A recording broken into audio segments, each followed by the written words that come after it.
tried to make me go to rehab. I said no, no, no. Yes, I've been black when I come back. No, no, no. But again, I think I was genuinely motivated by the desire to make a difference in people's lives. I ain't got 70 days. 'Cause there's nothing you can teach me. That I can't lie. Another challenge is dealing with all sorts of different client groups, for instance, people from ethnic minority backgrounds who may not necessarily possess good skills in English. I ain't got 70 days. 'Cause there's nothing you can teach me. You say we're just going to have a chat about yourself and your work as it goes. So just start with, maybe you can tell me where you were born and where you grew up. Yeah, sure. So I was born in Nottingham. I spent most of my youth in early adulthood in Worcester. I studied in a number of places. The last place I studied was the University of Gloucestershire in Cheltenham, where I did my PhD. And then I find myself living in Stevenage, working in drug and alcohol services. At the moment we're filming in my lovely flat in Stevenage. And Cham is my guest today. Yeah, thanks, Beth. You mentioned your PhD. Did you want to tell us a little bit more about your PhD? What it was in? Yeah, absolutely. Hungary? So it's absolutely nothing to do with the work that I do these days. It was a PhD in historical theology, focusing on 19th century church history. While I was doing that, I got a job in a drug service in Worcestershire part-time, working as an administrator. And working in there, it kind of opened me up to the world of drug and alcohol issues and seeing how vulnerable people's lives were in that. And it kind of got me thinking that maybe this was a line of work that I could get into. So that's how I sort of ended up where I am today. So here we are. So you mentioned growing up. You mentioned growing up in the West Midlands in Worcester. Absolutely, and yes. Anything you can remember? Anything remarkable about when you were growing up in that area? I think it's an absolutely beautiful city. I mean, Worcestershire's a beautiful county. I think it's one of the most beautiful in this country. But Worcester is a very fine city. You've got the river, the cathedral, the medieval buildings. I really do miss the place. So sounds really good and picturesque. So moving on, how have you ended up as an alcohol and substance misuse worker? Well, as I said, working part-time as an administrator in drug services in Worcestershire, it sort of opened my eyes to that world of drug problems and how vulnerable and troubled the lives of so many people are because of addiction. And it also seemed like a good career route. There's no formal entry route into drug services, so I wouldn't have had to get another qualification. It's also reasonable money as well. But again, I think I was genuinely motivated by the desire to make a difference in people's lives. I think back then drug services were kind of slightly different than they are to now. It's maybe a little bit less corporate. There's kind of a bit of a punk rock ethos. If you were somebody with a kind of sort of activist edge and a desire to sort of change the world, then drug services were quite a good place to be. And up to now, what can you say are some of the challenges that you have come across in your work as an alcohol and substance misuse worker? Okay, challenges I've faced. I've certainly had to learn good professional boundaries because I'm working with different agencies, I'm working with vulnerable people, I'm working as a professional with a very different status to the people I work with, so I've had to kind of develop those boundaries, and I actually co-deliver a training course in professional boundaries to my colleagues, explaining about and sharing my experience and the skills that I've learned within that particular area. Another challenge is dealing with all sorts of different client groups, for instance, people from ethnic minority backgrounds who may not necessarily possess good skills in English, and also elderly service users who are very lonely and who don't necessarily engage with services very well. Okay, that's an interesting point. You're going to take me to the point. I wanted to talk to you about stigma, but I wanted to break this down into two. Stigma towards, the clients, and stigma towards maybe the alcohol and substance And misuse. I think it's fantastic yourself. you recognise that there's stigma about both. So Yeah, it's so. What are your experiences? What can you tell me? What are some of the most common stigmas towards clients? I think I think there's not. I mean, when I first had my job interview in drug services, I said, should I be worried that people that our clients are going to be could be quite violent? That was a kind of idea in my mind that maybe they might be violent criminals. Some of the people that I worked with. Of course, it turned out that most people in excess in drug services aren't violent and aren't necessarily had a criminal past. But that's a common stigma. I think there's also the idea that people who use drugs are always people who are from very low backgrounds. I've met a lot of middle-class people and people from well-to-do trades earning good money who mess around with cocaine or smoke cannabis. We shouldn't assume that all drug users are homeless or criminal. Also, at ages, I think there's an assumption often that drugs is mainly an issue for younger people, but I'd say I see lots and lots of elderly people with issues, mainly with alcohol. I think it's more common for people who are elderly to misuse alcohol, but sometimes I do meet people who are quite old, in their late 50s or 60s, who've got into drugs like crack cocaine quite late in life.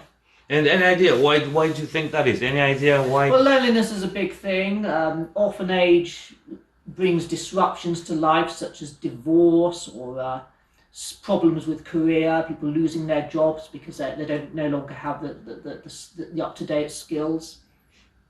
Thank you for that, Matthew. I'm just going to move on to stigma towards professionals and people working in the drug services like yourself.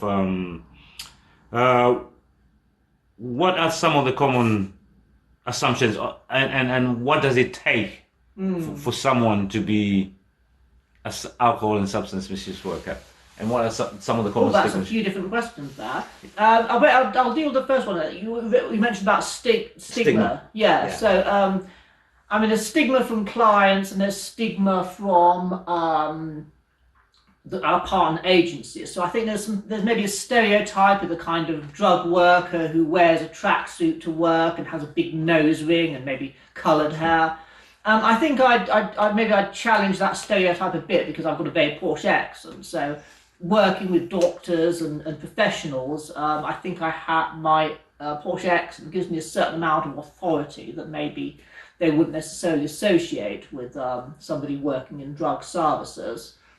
Maybe it doesn't help that I've got long hair. That might not be such a helpful trait in challenging those stereotypes. But there's also stigma from clients. I think a lot of clients assume that drug workers are people who've learned all their skills at university and don't necessarily know very much about drugs or have any kind of lived experience. When I had short hair, I often used to get clients say to me, I bet you've never used drugs, I bet you've never been an addict. And then when I grew my hair long, nobody ever says that to me anymore. I think people just assume that I've got a history of personal drug use. Yeah, I just want to bring you back to a point that you mentioned. You mentioned about the posh accents giving you access maybe to, or the long hair, people thinking that you are such and such. Do you think you're feeding into that stigma? Do you think people don't look? Do you think people don't look at it that way? For some people, the accent really makes no difference, or whether you got long hair or not makes no difference. Do you think?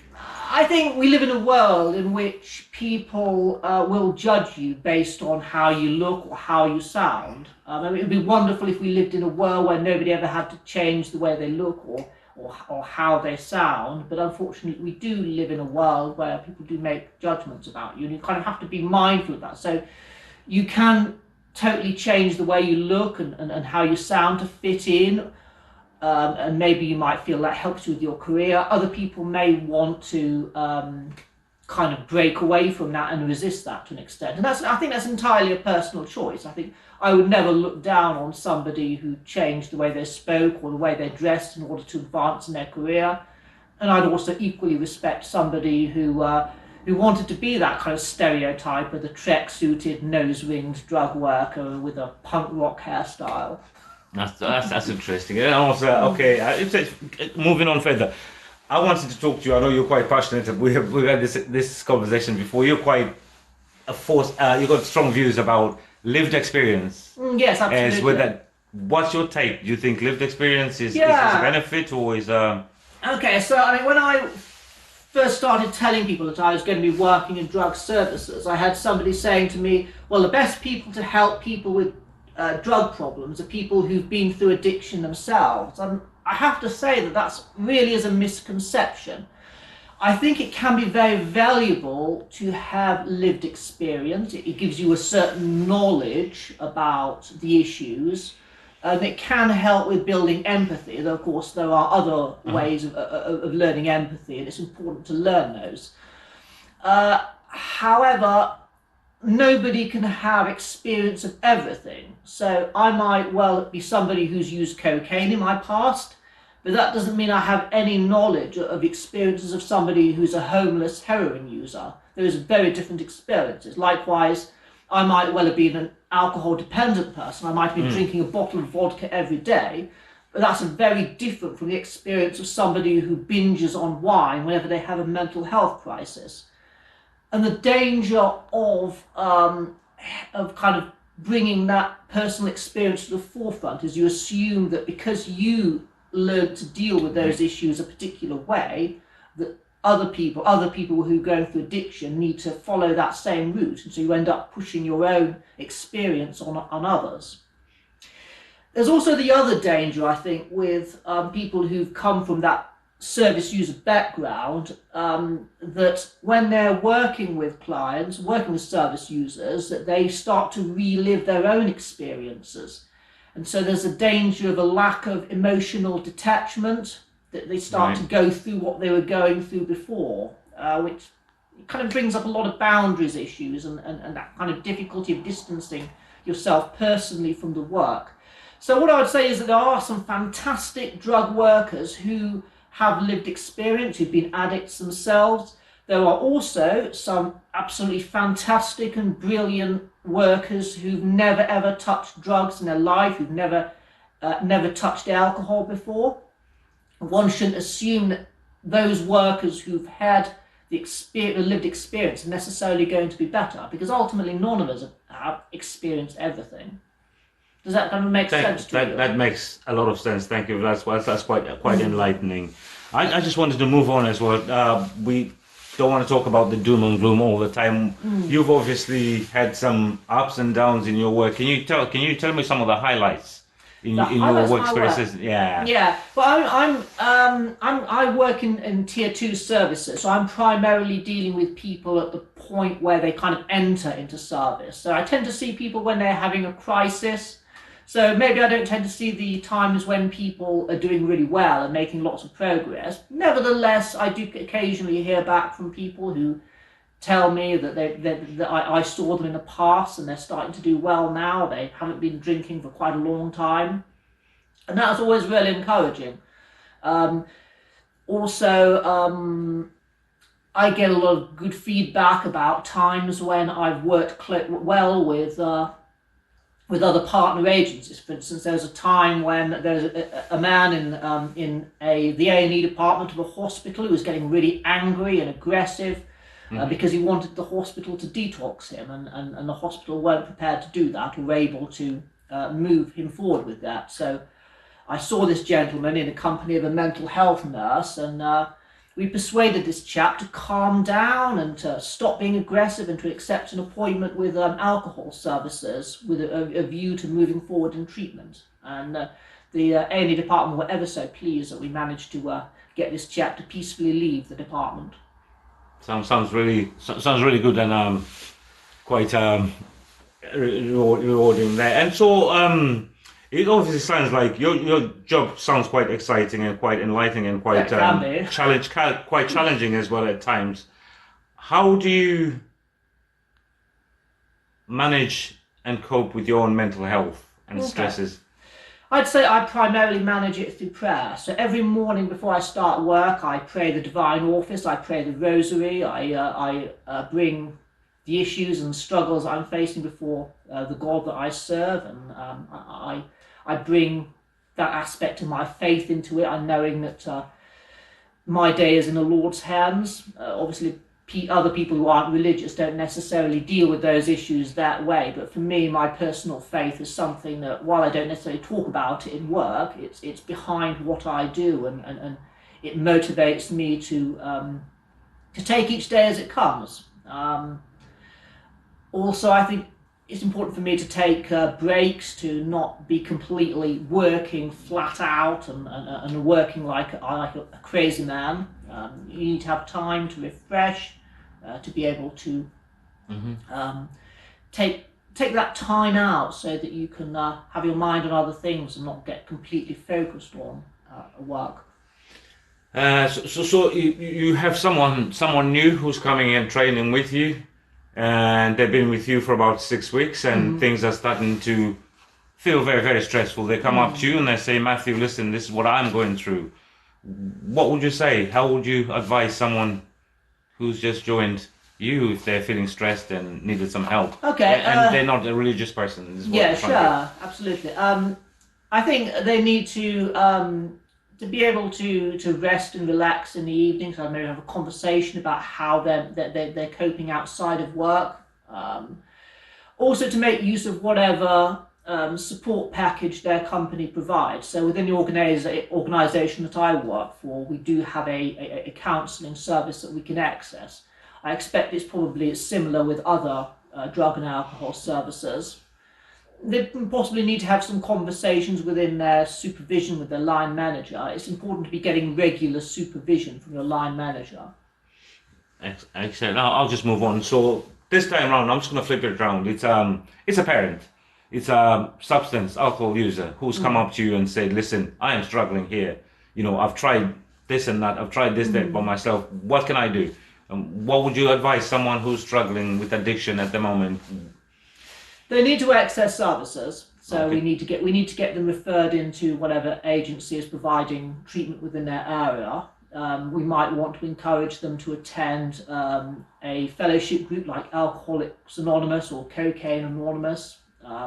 They can provide really good support, and also that social dimension. So if you go to a fellowship group, then you're going to be meeting other people who are going to be going through those same struggles and issues, and there's a kind of community to it. I think community is hugely important. Of course, AA and CA aren't for everybody. They can be a little bit weird, going and standing up in a room and saying, my name's Sam and I'm an alcoholic.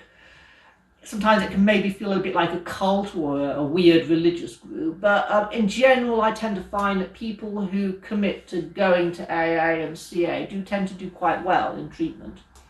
That's an interesting point. I was going to ask you, we obviously, to move on and do what we do better, we need to be able to get feedback from people. How do you know how people are feeling? How do you get feedback about what you do as an individual practitioner, and also as a service?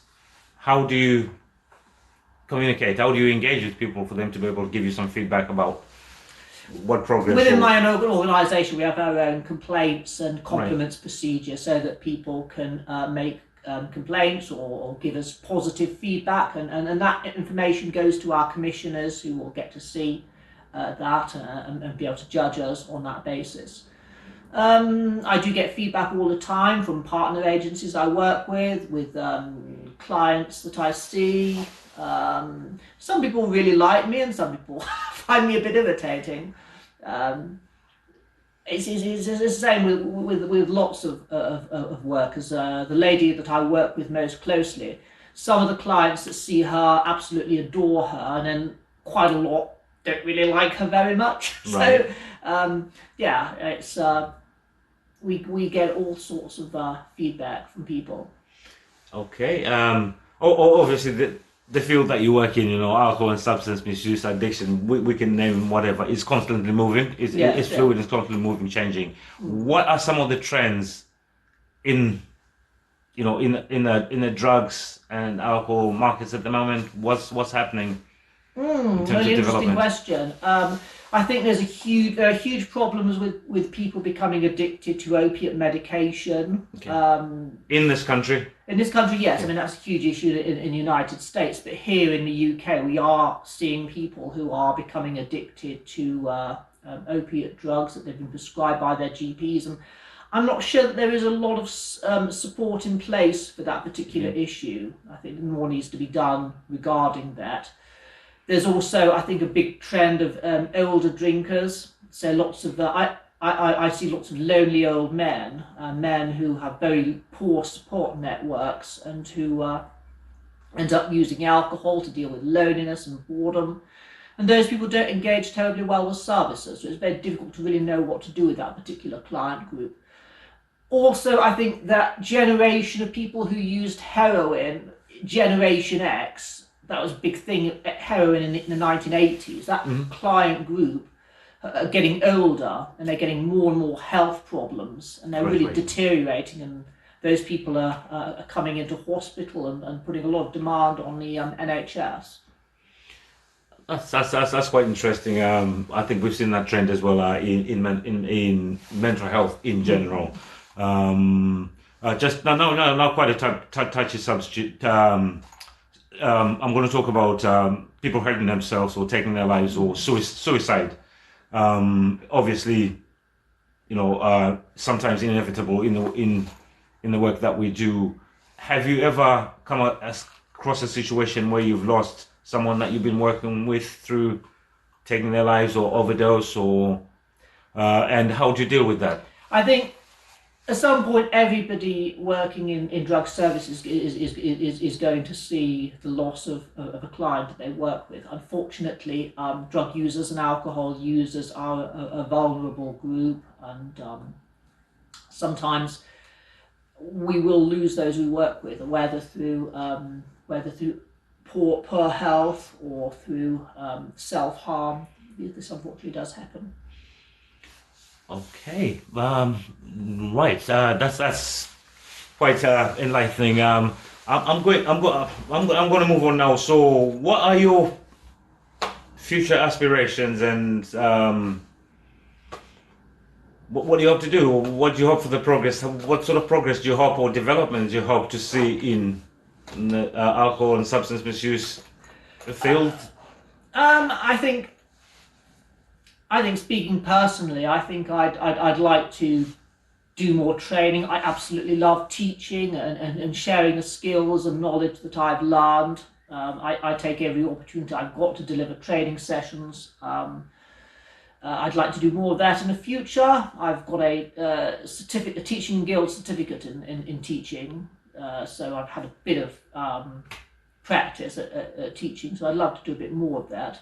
I'm not sure what opportunities will present themselves, but hopefully I shall get some. Well, I think you've answered pretty much most of my questions. Maybe just one little further question here. What advice would you give to someone who's aspiring to become an alcohol and substance misuse worker? I'm going to break this question into two. And also, what advice would you give to people that want to learn more about how to, help themselves?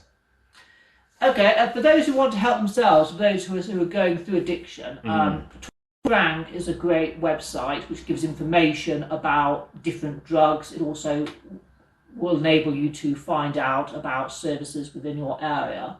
And how do people access? So I'll just interject. The website, Talk to Friend. I can't remember what their exact URL code is, but perhaps I might include a link. Absolutely. Thank you. Yes. Also, a lot of local councils will provide information about services within their area, a lot of council websites. So, all you need to do is to look up drug services or alcohol services in, say, Southport, assuming that's where you live, or Leicester, if you live in Leicester, and you should be able to quite quickly find out where to go. Also, you might want to find out where your local Alcoholics Anonymous or Cocaine Anonymous meeting is if you're thinking